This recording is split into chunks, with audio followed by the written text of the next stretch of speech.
በጌታ በኢየሱስ ክርስቶስ ስም ሰላም እላችኋለሁኝ። ነገረ ፍጻሜ የሚለውን ትምህርት እንደቀጠልን ነው። ባለፈው ትንሣኤ የሚለውን ሀሳብ ነበር የተመለከትነው። የትንሣኤን ምንነት በደንብ አይተን ነበረ። ያው አማኞች ከሞት ማስነሳቱን ጌታ እና ከእግዚአብሔር ጋር ወደ ዘላለም ሕይወት መግባታቸውን የሚያመለክት ነው። የዘላለም ሕይወት አዲስ አካል እና ከእግዚአብሔር ጋር ዘላለማዊነት ያለው የታደሰ ግንኙነት ተስፋ ነው ተባብለን ነበር እና ይህንን ስናስብ ዋነኛ የአማኞች ተስፋ እንደሆነ በሚገባ አይተናል። ትንሣኤን መጽሐፍ ቅዱሳዊ ነው ብለናል። ትንሣኤ በብሉይ ኪዳንም በአዲስ ኪዳንም ማረጋገጫ ያለው ግልጽ የሆነ አስተምህሮ ነው፣ እውነታ ነው። ይሄ ትንሣኤ ደግሞ የሥላሴ ስራ ነው። የአብ የወልድ የመንፈስ ቅዱስ ስራ ነው። ደግሞ ትንሣኤን ስናስብ አካላዊ ነው፣ ስጋዊ ነው ተባብለናል። እንዲሁ ጽንሰ ሐሳብ አይደለም፣ ተጨባጭ ነው። ክርስቶስ ኢየሱስ በአካል እንደተነሳ የአማኝም ትንሣኤ በአካል መሆኑ የተረጋገጠ ነው ብለናል። የጻድቃን ትንሣኤ አለ፣ የኃጢአተኞች ትንሣኤ አለ። የተለያየ ጊዜና ሁኔታ ቢኖረውም እንግዲህ የአማኝ ትንሣኤ አካል ልዩ መሆኑን ተነጋግረናል። የማይሞት ነው፣ የማይበሰብስ ነው፣ የከበረ ነው፣ ልዩ ኃይል የተላበሰ ነው፣ መንፈሳዊም ነው ተባብለናል እና ከዚያ በኋላ ለተዛምዶ የሚሆኑ ሀሳቦችን አብረን አይተን ይህንን ሕይወት መረዳት መገንዘብ አሁን ባለንበት የሕይወት ጉዞ እንደ መጻተኛ ጉልበት፣ አቅም፣ ብርታት እንደሚሆነን ተነጋግረን ነው የቋጨ ነው እና ሞት በእኛ ላይ እድል የለውም፣ እድል ፈንታ የለውም ብለን በድፍረት ልንዘምር የሚገባበት ሁኔታ አዛምደን ነው እንግዲህ የቋጨ ነው። ስሙ ብሩክ ይሁን። ዛሬ የመጨረሻው ፍርድ እና ዘላለማዊ ቅጣት በሚል ንዑስ ርዕስ ነው የምንመለከተው። የመጨረሻው ፍርድ እና ዘላለማዊ ቅጣት የሚል ንዑስ ርዕስ ነው። ይሄ የመጨረሻ ፍርድ እርግጠኛ ነው። እሱም ይሄ እርግጠኛ ነው የምንለው በነገራችን ላይ ብዙ አይነት አስተምህሮዎች ስላሉ ነው። በቤተ ክርስቲያን ውስጥ ወንጌላውያን ቤተ ክርስቲያን ውስጥ የተለያዩ አስተምህሮዎች ሰርጸው ገብተው እያናጉ ስለሆነ ያንን እውነታ በመጽሐፍ ቅዱስ መከላከል ስለምንፈልግ ነው። በአማኞችና በማያምኑት ላይ ታላቅ የመጨረሻ ፍርድ፣ የታላቁ ነጭ ዙፋን ፍርድ እንደሚመጣ ቅዱሳት መጽሐፍት ደጋግመው አረጋግጠዋል። በአማኞችም ላይ በእርግጥ የተለየ ራሱን የቻለ አካሄድ ነው። በማያምኑትም ላይ እንደዛው። በመጨረሻ ፍርድ አማኞችና የማያምኑ በሙሉ በትንሣኤ አካል በክርስቶስ ፊት ይቆማሉ። ይሄ የታወቀ ነገር ነው። ከዚያ በኋላ ነው እንግዲህ ስለ ዘላለማዊ ዕጣ ፈንታቸው እርሱ የሚሰጠውን ውሳኔ የሚያደምጡት የሚሰሙት። የመጨረሻው ፍርድ መቼ ነው የሚሆነው የሚል ጥያቄ የምናነሳ ከሆነ የመጨረሻው ፍርድ የሚካሄደው ከሺህ ዓመቱ መንግስት በኋላና መጨረሻ ላይ ሺህ ዓመት ሲፈጸም ከሚከሰተው አመፅ በኋላ ነው።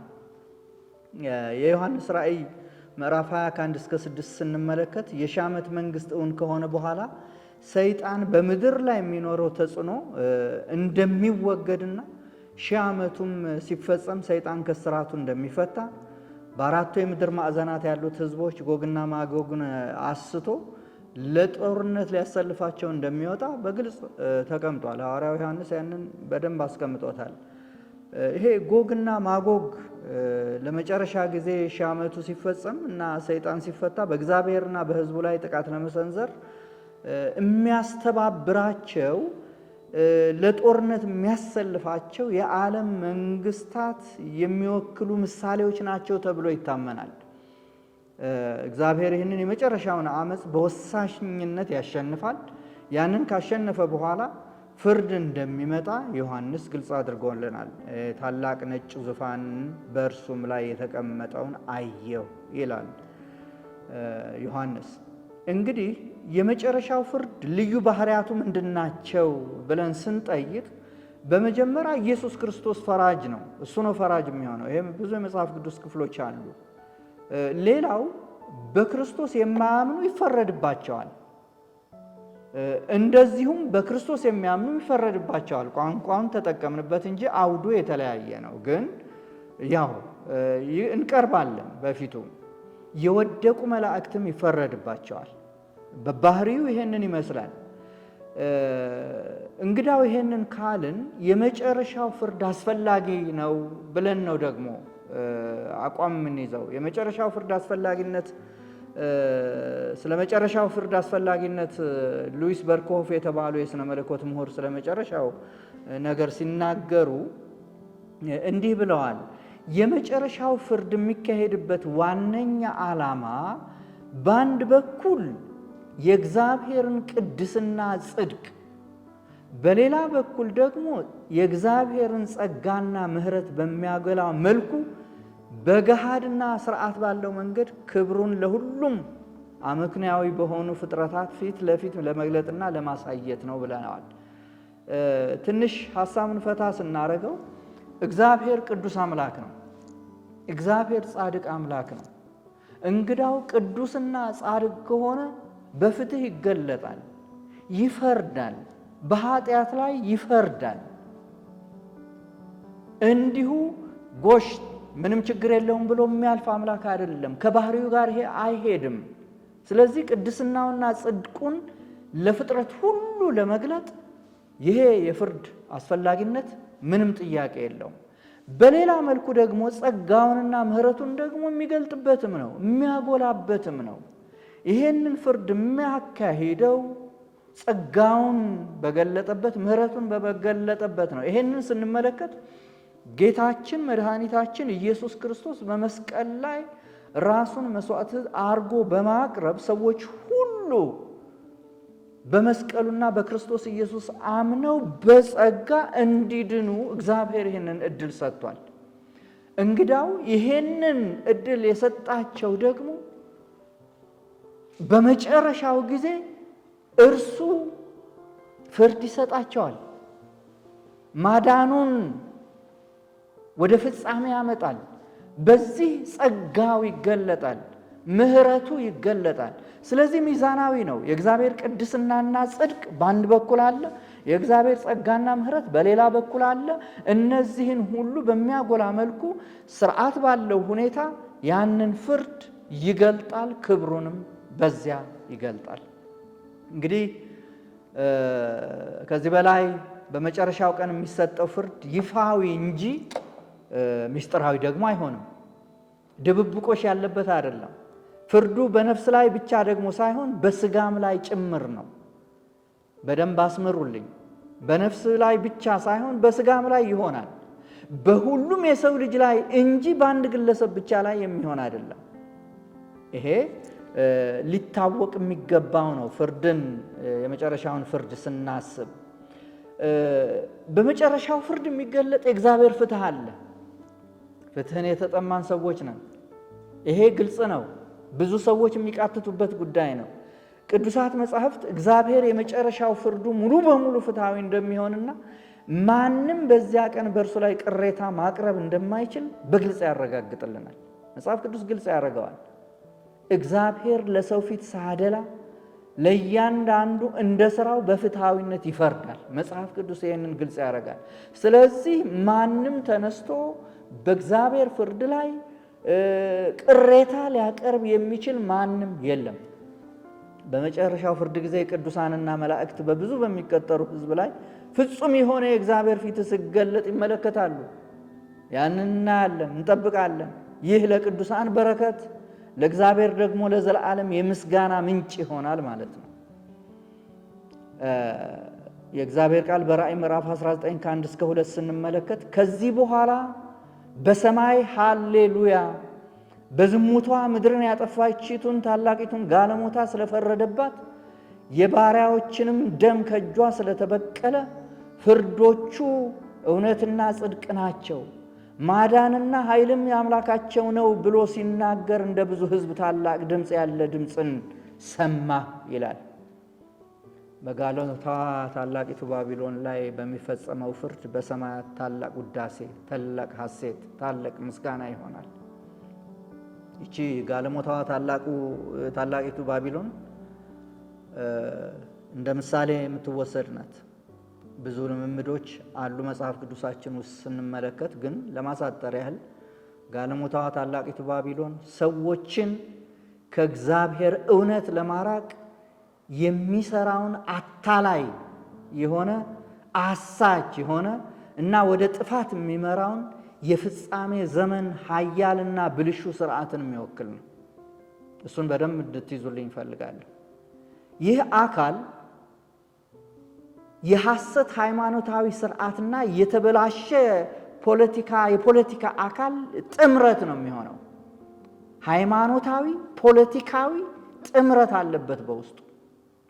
እንዲሁ ዙሪያችንን በዓለም እየተካሄደ ያለውን ነገር በደንብ ማስተዋል በጣም ጥሩ ነው። በዚህ አቅጣጫ ይህ አካል በቀጥታ ከእግዚአብሔር ፈቃድ ጋር የሚቃረን እና ብዙዎችን ወደ መንፈሳዊ አመንዝራነት የሚመራ ነው።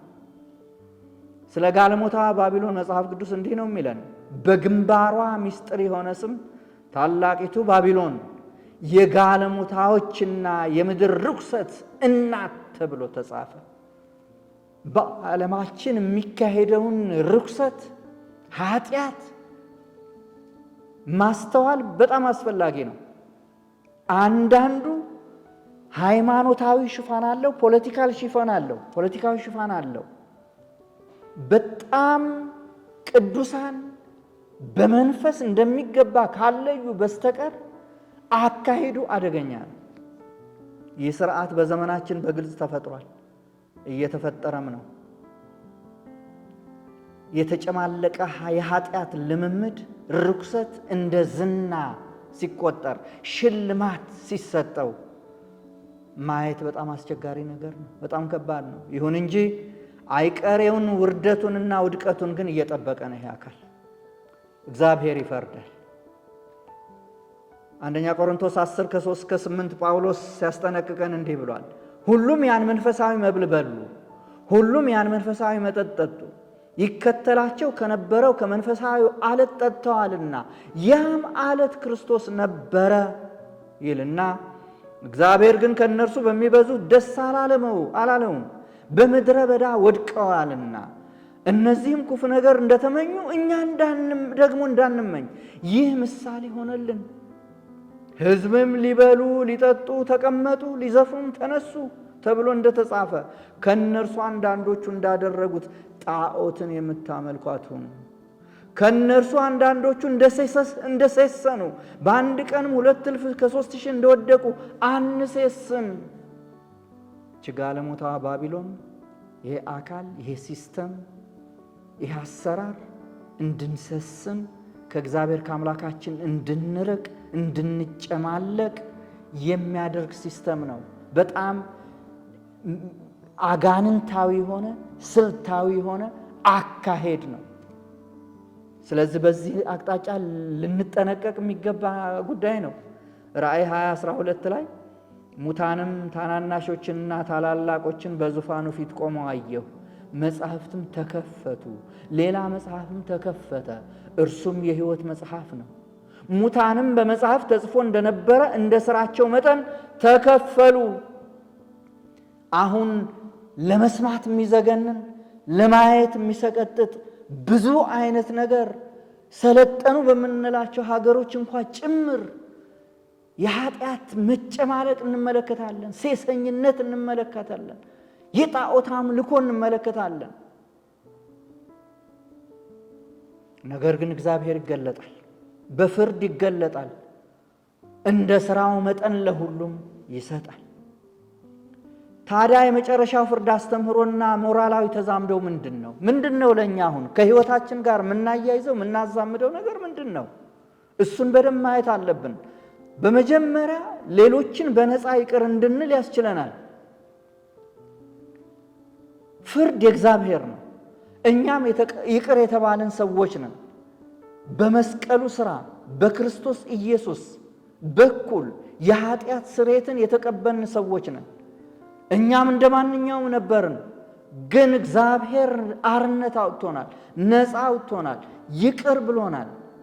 እንግዲያው እኛም ይቅር የማለትን ልምምድ መለማመድ አማራጭ የሌለው ነገር ነው። መቼም እሰይ እግዚአብሔር ይፍረድብህ እያልን አንጸልይም። ባህሪያችን አይደለም፣ ጥሪያችን አይደለም። ስለዚህ ፍርድ የእግዚአብሔር ነው። ይልቁን ደግሞ ይቅር ማለትን ነው መለማመድ ያለብን። ሁለተኛው ለጽድቅ ሕይወት መነሳሳትን ይሰጣል። ፍርድ ካለ በጽድቅ በንጽህና በዚህ አሁን በምንኖረው ኃጢአተኛ ዓለም ውስጥ በንጽህና መኖር ይገባናል ማለት ነው። ያንን ነው የሚያሳየን። ለምን? ሰው እንደ ስራው ይከፈለዋል። የፍርድ ጊዜ አለ። ሌላው ለወንጌል አገልግሎት ትልቅ ተነሳሽነት ይሰጠናል። ሰዎች ወደ ጥፋት እየሄዱ ነው። ፍርድ እየጠበቃቸው ነው። የዘላለም ፍርድ ነው። ስለዚህ እነዚህ ወደ ሞት እየሄዱ ያሉ ሰዎች፣ ወደ ፍርድ እየተነዱ ያሉ ሰዎች ወንጌል ሊሰሙ ይገባቸዋል። ከፍርድ ከኩነኔ ነፃ ሊወጡ ይገባቸዋል። ለዚህ ደግሞ የኛ ለወንጌል አገልግሎት ተነሳሽነት አማራጭ የሌለው ጉዳይ ነው። ሌላው ለፍትህ ያለንን ውስጣዊ ፍላጎታችንን ያረካል። ግፍ የተላበሰ ዓለም፣ ጭካኔ የተላበሰ ዓለም፣ ኢፍትሃዊነት የተላበሰ ዓለም ብዙ የምናየው ነው። በዙሪያችን የምንመለከተው ጉዳይ ነው። ጌታ ሆይ ምንድነው ብለን የምንጠይቅበት ጉዳይ ነው። አንተ የፍትህ አምላክ ነህ፣ ያንተ ፍትህ ይገለጥ እያን የምንጮህበት ጉዳይ በጣም ብዙ ነው። ይሄ የመጨረሻው ፍርድ ግን ይሄንን ጩኸት ያረካል። በፍትህ እግዚአብሔር ይፈርዳል፣ በጽድቅ ይፈርዳል፣ በእውነት ይፈርዳል። ያንን ጩኸታችንን ያንን ጥማታችንን ያረካል። ወገኖቼ ይህንን ካሰብን አብረን አንድ ነገር እንድናይ እፈልጋለሁ። ገሃነም ወይም የእሳት ባህር ከመጨረሻው ፍርድ ትምህርት ጋር በማያያዝ ስለ ገሃነም ወይም የእሳት ባህር ማንሳት በጣም አስፈላጊ ስለሆነ ነው እዚህ ማነሳው። ገሃነምን በሚከተለው መልኩ ባጭሩ ልገልጽላችሁ እችላለሁ። ባጭሩ ገሃነም ክፉዎች ለዘላለም የሚቀጡበት ቦታ ነው። መጽሐፍ ቅዱስ እንዲህ ያለ ቦታ እንዳለ በተለያዩ ክፍሎች አስተምሮናል። ግልጽ ነው። ይሄ ምንም የተደበቀ አይደለም። በማቴዎስ ምዕራፍ 25 30 ምዕራፍ 25 ቁጥር 41 ስትመለከቱ እንደዚህ ነው የሚለው፣ እናንተ ርጉማን ለሰይጣንና ለመላእክቱ ወደ ተዘጋጀ ወደ ዘላለም እሳት ከኔ ሂዱ ነው የሚለው። የዘላለም እሳት ይላል። ግልጽና ግልጽ ነው። በማርቆስ 9:43 እና ሉቃስም ውስጥ የተለያዩ ቦታዎች ትላቸው ወደማይሞትበት እሳቱም ወደማይጠፋበት ወደ ገሃነም ወደማይጠፋ እሳት ከመሄድ የሚል ሐረግ አለ። ገሃነም መጽሐፍ ቅዱስ ላይ የተቀመጠ ግልጽ እውነታ ነው፣ የተደበቀ አይደለም።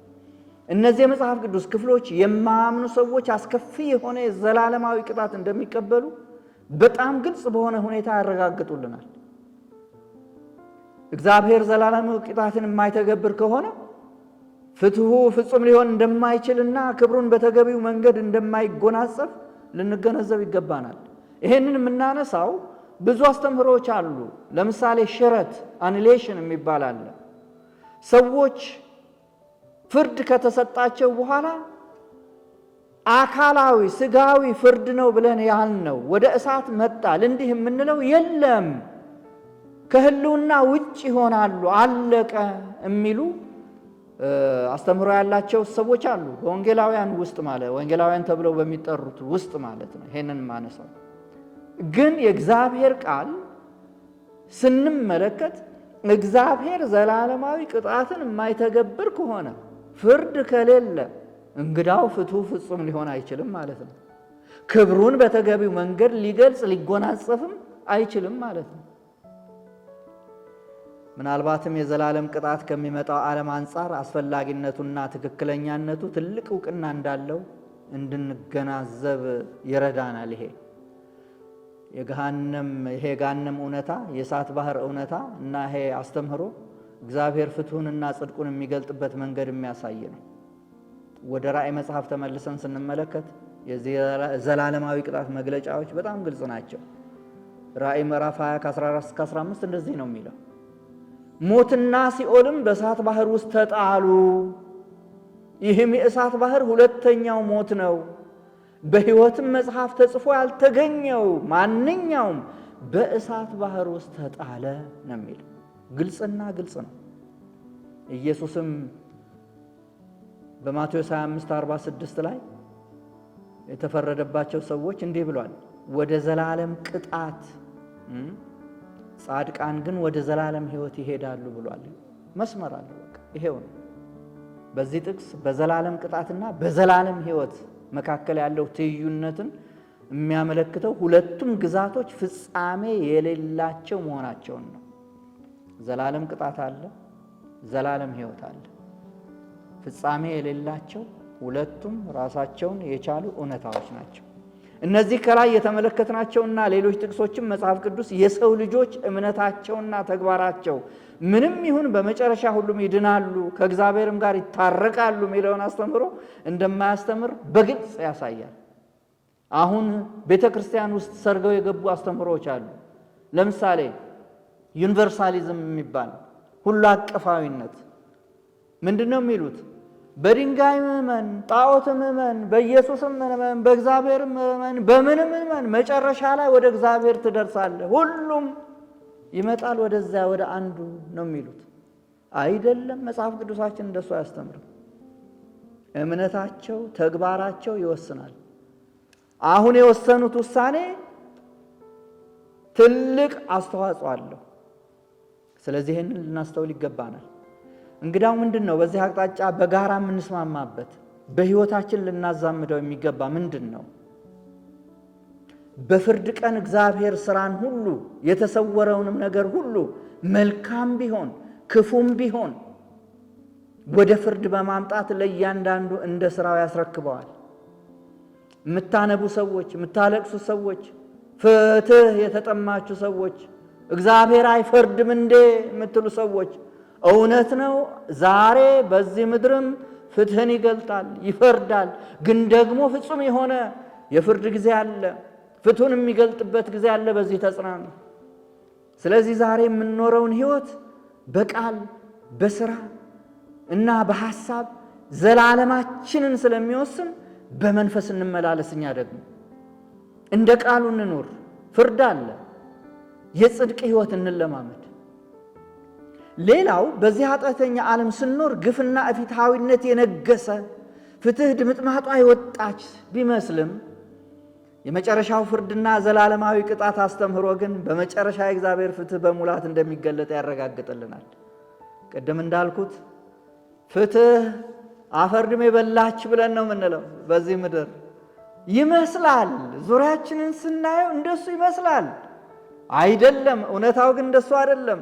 የመጨረሻው ፍርድ ዘላለማዊው ቅጣት ይሄንን እውነታ ይገልጥልናል። ፍትህ ይገለጣል። የእግዚአብሔር ፍትህ በሙላት ይገለጣል። ተስፋ አለ ወገኖቼ፣ ልባችሁ አይዛል። ሌላው የመጨረሻው ፍርድና ዘላለማዊ ቅጣት አስተምህሮ በቀል የእግዚአብሔር እንጂ የእኛ እንዳልሆነ በግልጽ ያሳየናል። ፍርድ የእግዚአብሔር ነው፣ በቀል የእግዚአብሔር ነው። እኛ ፈራጆች አይደለንም። ይህንን በደንብ ማስተዋል አለብን። ስለዚህ የበደሉንን ሰዎች ለመጉዳት ወይም ብድር ለመመለስ ለመበቀል ከመሞከር ይልቅ ጉዳያችንን ለእግዚአብሔር አሳልፈን እንድንሰጥ ይሄ የመጨረሻው ፍርድ አስተምህሮ ያሳስበናል። በዚህ አቅጣጫ ሕይወታችንን ልንፈትሽ ይገባናል። ሌላው የመጨረሻው ፍርድና ዘላለማዊ ቅጣት እርግጠኛ ነው ተባብለናል። በአየር ላይ ያለ ጉዳይ አይደለም፣ ጽንሰ ሐሳብ ብቻ አይደለም፣ እውነታ ነው ብለን ደግሞ ተነጋግረናል። እንግዲህ እንግዳው በዚህ ጻድቅ ፈራጅ የፍትህ አምላክ ልባችን ሊሞቅ ይገባል። እንደገና ልንነቃቃ፣ ልንነሳሳ፣ የዛለ ስሜታችን ሊያንሰራራ ይገባል። እግዚአብሔር ይገለጣል፣ በፍትህ ይገለጣል። እርሱ ፍርድን ያደርጋል። አሜን።